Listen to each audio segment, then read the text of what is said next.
Hi there! Thank you for watching my channel. Today I will show you how to make a perfect Swiss meringue buttercream.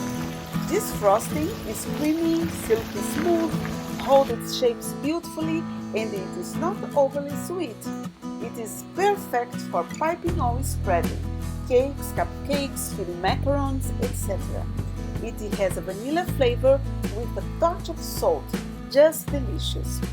It is so easy to make and everyone can do it. I hope you enjoy it. A big hug from South of France. Bye!